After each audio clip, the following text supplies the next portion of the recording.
साथ बदलते भारत की शान।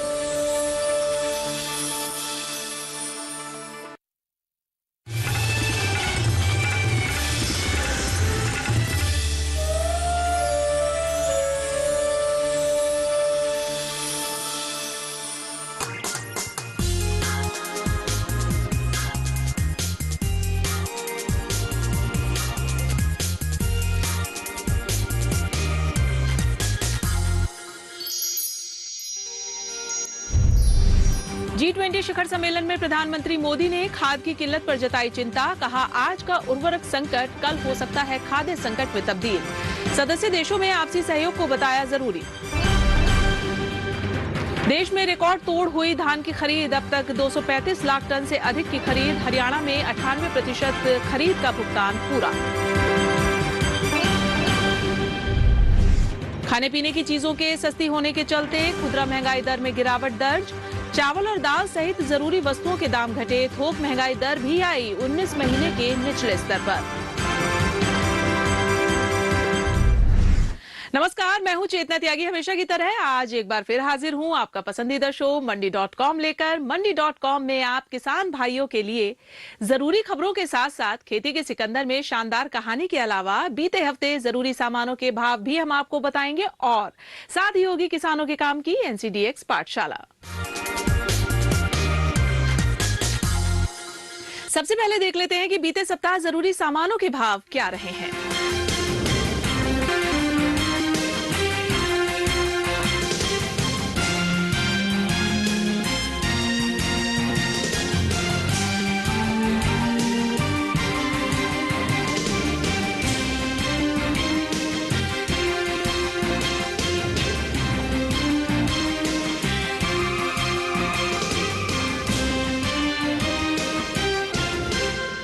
और अब एक नजर बीते सप्ताह खेती किसानी की बड़ी खबरों पर।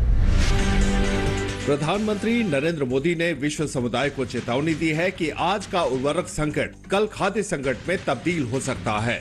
G20 शिखर सम्मेलन में प्रधानमंत्री ने कहा कि दुनिया को इसका समाधान खोजना होगा। प्रधानमंत्री मोदी ने खाद और अनाज दोनों की आपूर्ति श्रृंखला को स्थिर और सुनिश्चित बनाए रखने के लिए साझा समझौता करने पर भी जोर दिया। शिखर सम्मेलन को संबोधित करते हुए उन्होंने कहा कि भारत प्राकृतिक खेती को बढ़ावा दे रहा है और टिकाऊ खाद्य सुरक्षा के लिए बाजरे जैसे पौष्टिक और पारंपरिक खाद्यान्नों को फिर से लोकप्रिय बनाने की कोशिश कर रहा है। इस सत्र में अमेरिका के राष्ट्रपति जो बाइडेन, ब्रिटेन के प्रधानमंत्री ऋषि सुनक और रूस के विदेश मंत्री सर्गेई लावरोव सहित दुनिया के कई नेता मौजूद थे। हाल के महीनों में देश में खाने के तेलों की मांग में तेजी दिखी है, जिसके चलते आयात पर होने वाला खर्च भी तेजी से बढ़ा है। रिपोर्ट के मुताबिक भारत के खाद्य तेलों के आयात बिल में लगभग 34% का उछाल आया है। यह आंकड़ा इस साल अक्टूबर के अंत तक का है। रिपोर्ट के मुताबिक खाद्य तेलों के आयात बिल का खर्च 1,57 करोड़ रुपए का हो गया है। इसी तरह तेल आयात की मात्रा में भी भारी बढ़ोतरी देखी गई है, जो लगभग 7% बढ़त के साथ 140 लाख टन के पार पहुंच गई है। देश में खुदरा महंगाई दर घटने लगी है। सांख्यिकी और कार्यक्रम कार्यान्वयन मंत्रालय ने अक्टूबर 2022 के लिए घरेलू उपभोक्ता मूल्य सूचकांक के आंकड़े जारी कर दिए हैं। ताजा आंकड़ों के मुताबिक खाद्य उत्पादों के दाम कम होने से अक्टूबर में खुदरा महंगाई की दर घटकर 6.77% हो गई है, जिसके बाद खुदरा महंगाई दर अक्टूबर में 3 महीने के निचले स्तर पर आ गई है, जो सितंबर में 7.41% थी। हालांकि ये लगातार 10वीं बार है जब उपभोक्ता मूल्य सूचकांक पर आधारित खुदरा महंगाई दर भारतीय रिजर्व बैंक के 6% की ऊपरी सीमा से ऊपर है।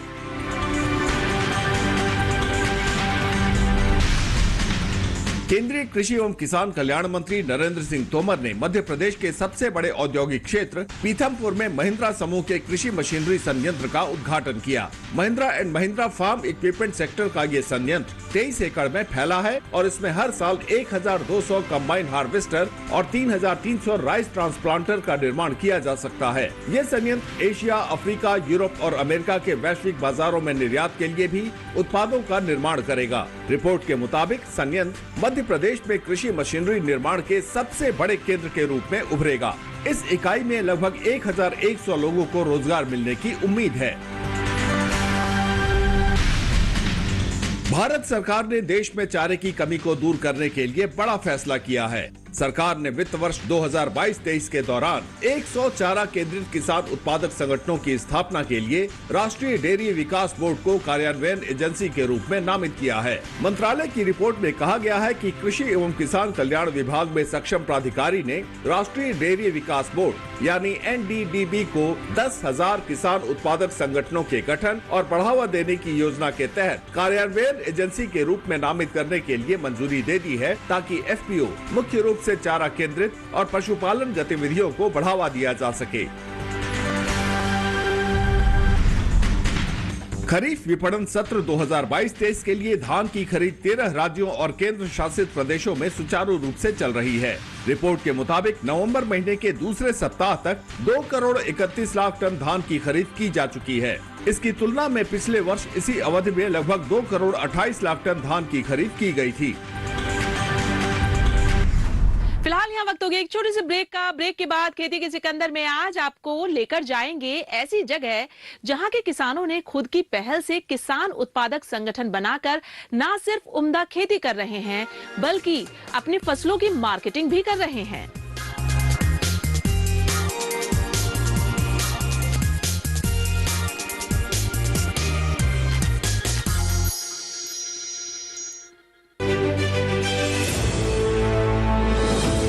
खुशहाल होंगे खेत,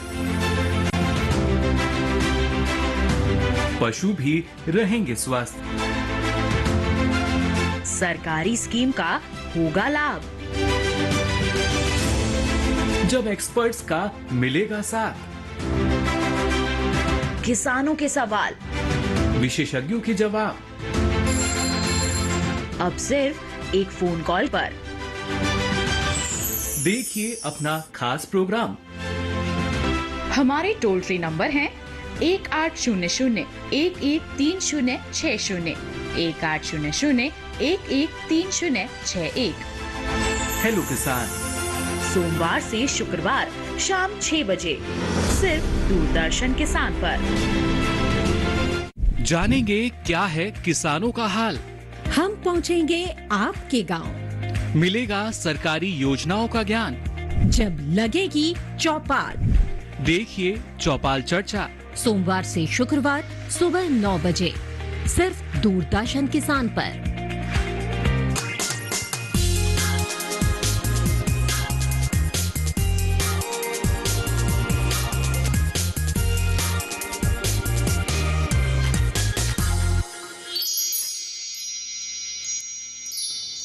स्वागत है एक बार फिर से आप सभी का मंडी.com में। और अब वक्त हो गया है हमारी खास पेशकश खेती के सिकंदर का। कृषि के क्षेत्र में बड़े बड़े बदलाव हो रहे हैं और देश के अलग अलग हिस्सों में इन बदलावों से किसानों को फायदा भी हो रहा है, लेकिन करोड़ों छोटे और सीमांत किसानों को केवल बड़े बदलावों से फायदा पहुंचा पाना हमेशा संभव नहीं है। इसीलिए जरूरत है छोटे छोटे बदलाव की शुरुआत करने की। खेती के सिकंदर में आज की कहानी यवतमाल के झरी जामड़ी तहसील में रहने वाले वनवासी किसानों की है, जहां वे ढेर सारी मुश्किलों के बावजूद छोटे छोटे बदलावों के बदौलत एक नई कहानी लिख रहे हैं। देखिए मंडी.com की ये खास रिपोर्ट। इतनी शक्ति हमें दे न दाता, मन का विश्वास कमजोर होना। इतनी शक्ति मुझे देना दाता, मन का विश्वास कमजोर होना।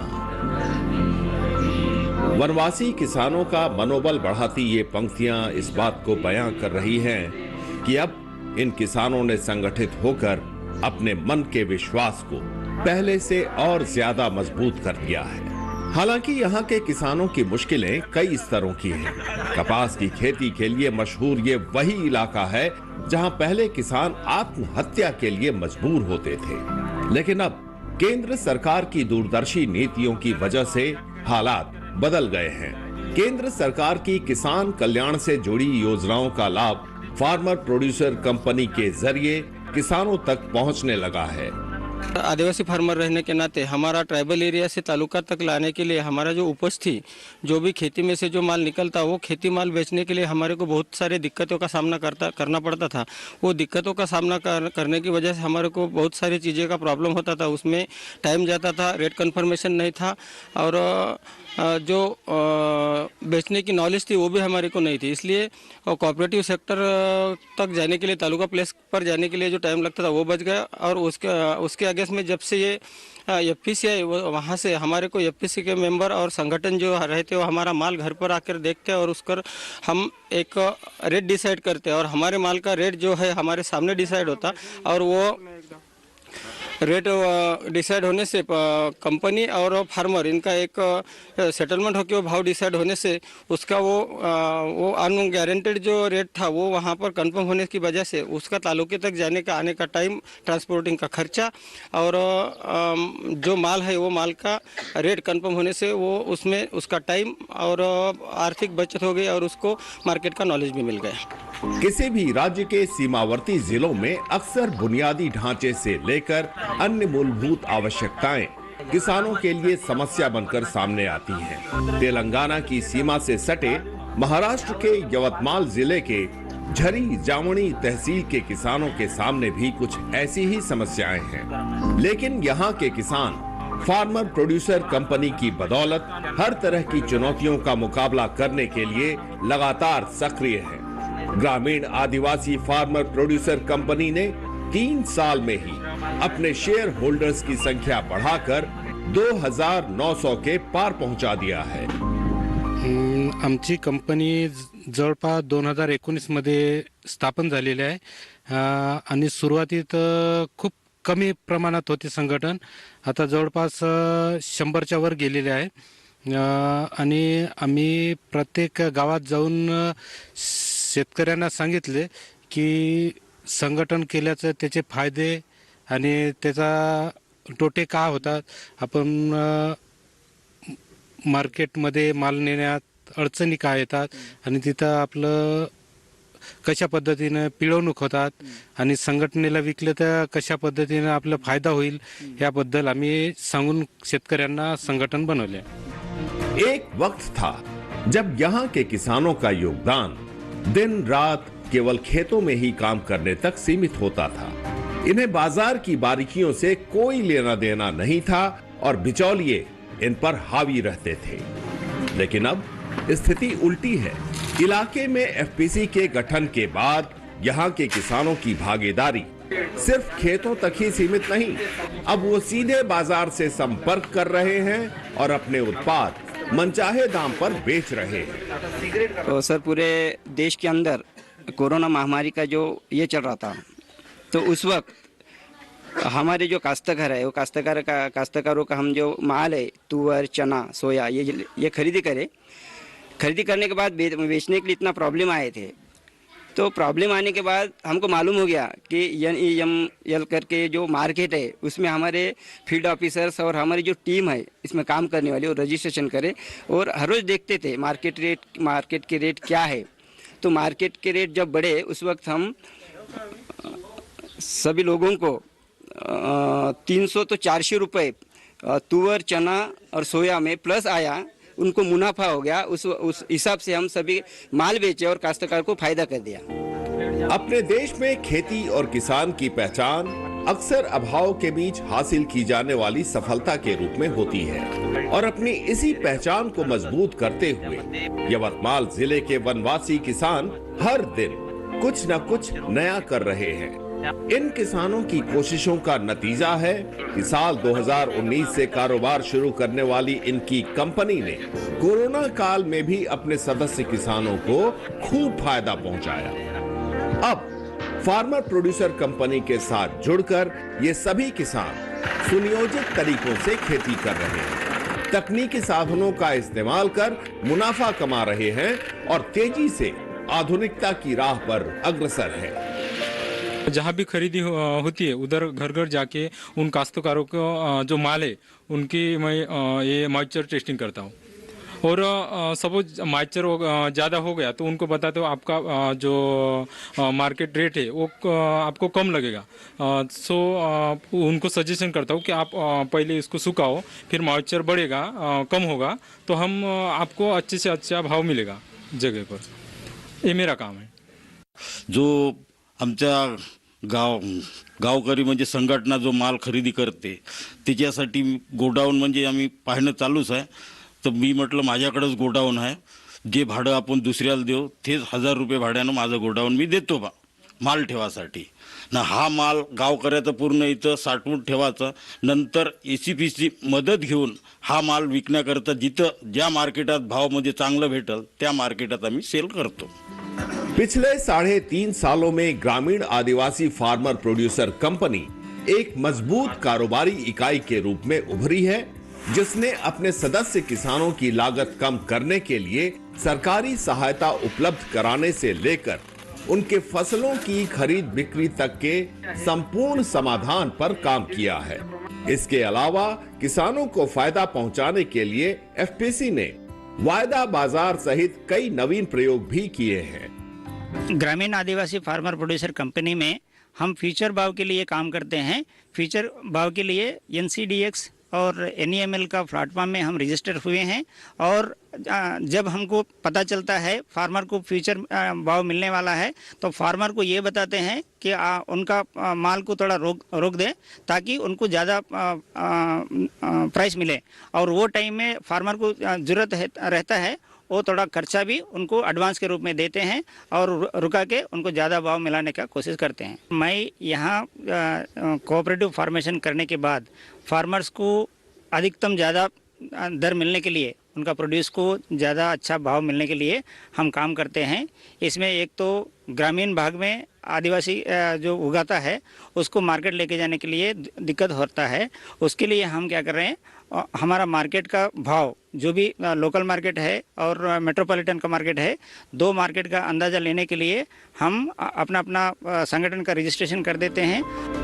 किसानों को उपज की बेहतर कीमत की गारंटी मिले और बिचौलियों तथा साहूकारों से मुक्ति मिल सके, इन्हीं संकल्पों को पूरा करने के उद्देश्य से ग्रामीण आदिवासी फार्मर प्रोड्यूसर कंपनी की नींव रखी गई। किसानों को खेती किसानी में ज्यादा परेशानी ना हो, इसलिए उपज की प्रोसेसिंग यूनिट के साथ साथ किसानों को उचित दाम पर अच्छी गुणवत्ता के बीज और कीटनाशक उपलब्ध कराने से लेकर कस्टम हायरिंग सेंटर खोलने की कवायद ग्रामीण आदिवासी फार्मर प्रोड्यूसर कंपनी कर रही है। हमारा फ्यूचर प्लान है, शुरू में हम सिर्फ किसानों के पास से चना, तूर और सोयाबीन की खरीदी करते थे। वो बेच के हमें उतना मुनाफा नहीं मिलता था, इसलिए हमने बोर्ड ऑफ डायरेक्टर में ऐसा किया है कि अभी उस पर प्रोसेसिंग का काम चालू करना है। इसलिए हमने अभी गोडाउन और दाल मिल का स्टार्टिंग किया है। उसके बाद में औजार बैंक का चालू करना है। उसके बाद में सोयाबीन प्रोसेसिंग का, सोया मिल का वगैरह प्रोसेस चालू करना है। फिर उसके बाद में और एक स्टेप, फिर किसानों के लिए बाहर से बीज और लेने के लिए प्रॉब्लम होता है तो हम किसानी खाद बीज का भी चालू करने की सोच रहे हैं। महाराष्ट्र के यवतमाल जिले में स्थित ग्रामीण आदिवासी फार्मर प्रोड्यूसर कंपनी जैसे संगठनों की भूमिका एक सकारात्मक भविष्य का आश्वासन देती है, जहां ये वनवासी किसान वायदा बाजार और पैकेजिंग से लेकर डायरेक्ट सेलिंग तक की राह पर आगे बढ़ रहे हैं। कंपनी से जुड़े सदस्य किसानों के उत्साह को देखते हुए इस बात का अंदाजा लगाया जा सकता है कि आने वाले दिनों में धीरे धीरे कंपनी अपने लक्ष्य को मजबूती से हासिल करेगी और इस इलाके के दूसरे गांव और किसानों के लिए भी एक उदाहरण बन सकेगी। महाराष्ट्र के यवतमाल से मंडी.com के लिए अनिल वत्स के साथ किशन भारद्वाज। और फिलहाल यहाँ वक्त हो गया एक छोटे से ब्रेक का। ब्रेक के बाद NCDX पाठशाला में किसानों के काम की बात।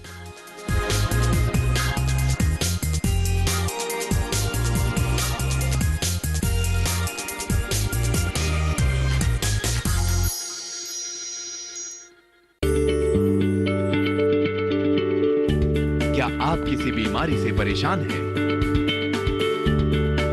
चाहते हैं डॉक्टर की सलाह, तो हम हैं आपके साथ। बताएंगे आपको जीने की राह, समस्याएं आपकी, समाधान देश के मशहूर विशेषज्ञों के। घर बैठे बात करें देश के जाने माने डॉक्टरों से। हमारे लाइव प्रोग्राम स्वस्थ किसान में हर शनिवार शाम 6 बजे से 7 बजे तक।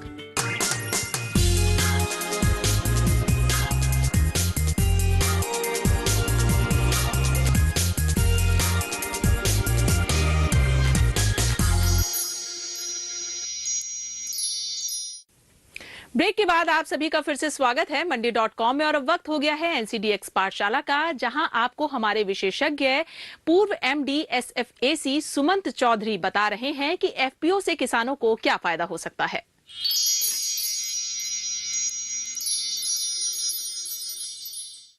FPC जो है ये कृषक उत्पादक संगठन है। अब कृषि क्षेत्र में जो सबसे बड़ा समस्या है, सबसे बड़ी समस्या है कि एग्रीगेशन में एक किसान अकेला, चाहे वो इनपुट साइड हो चाहे वो मार्केटिंग साइड हो, उसमें उसको परेशानी होती है। लेकिन अगर हम कुछ किसान को सम्मिलित करके एक उत्पादक संगठन में उनको हम बना सकते हैं, तो उनमें ये फ़ायदे इसके एक हैं कि इसमें जो है कम दाम पर जो इनपुट हैं, जैसे खाद हैं, बीज हैं, ये सब उनको मिल सकता है।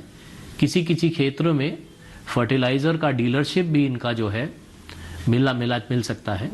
दूसरा, मार्केटिंग में जो हम कहते हैं कि सामूहिक बार्गेनिंग, इसका ये लाभ उठा के जो फार्मर को उचित दाम मिल सकता है। तो ये सबसे 2 बड़े FPCs के फ़ायदे हैं। और इसके अलावा FPC खुद जो है एक बिजनेस एंटिटी बन जाता है, क्योंकि वो कंपनी एक्ट के तहत इसकी पूंजीकरण होती है और इससे जो है कोई खास बिजनेस प्लान के जरिए वो आगे बढ़ सकते हैं और अपने पैरों पे खुद खड़े हो सकते हैं। FPCs के 2 सबसे जो हैं बड़े स्कीम हैं, एक है इक्विटी ग्रांट स्कीम और दूसरा है क्रेडिट फंड गारंटी स्कीम। और इसके अलावा एक वेंचर कैपिटल असिस्टेंस स्कीम है, जिसका लाभ भी FPOs या FPCs उठा सकते हैं।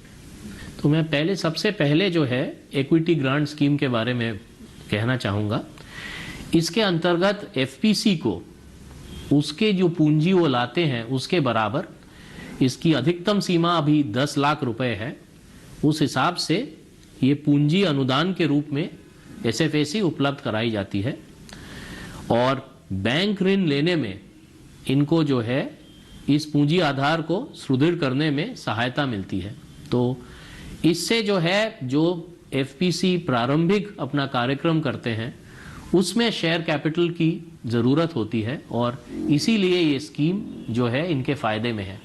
आप जानते हैं कि कृषि क्षेत्र में जो एक प्रॉब्लम, जो समस्या आती है, वो है कि बैंक्स जो हैं ज़्यादातर कोलेटरल बेस्ड लेंडिंग करते हैं। तो और किसानों के लिए कोलेटरल या इस तरह का गारंटी देना मुश्किल हो जाता है। तो इसके तहत जो ये स्कीम है, ये SFAC बैंक जो ऋण देता है उसके लिए एक credit guarantee cover up to 1 crore रुपए, 100 लाख रुपए के अंतर्गत इसको दिया जाता है, जिसके तहत बैंक जो है FPCs को बगैर कोलेटरल के लेंड कर सकते हैं। VCA जो है ये जो एग्री बिजनेस है या जो कृषि व्यापार है, निजी कृषि व्यापार, उसको जो है ज़्यादा बेनिफिट जाकी हो। तो इसमें चाहे वो कोई अपने आप प्राइवेट एंटरप्रेन्योर हो, चाहे वो FPC हो, उनको जो है एक सीमा है, उसके हिसाब से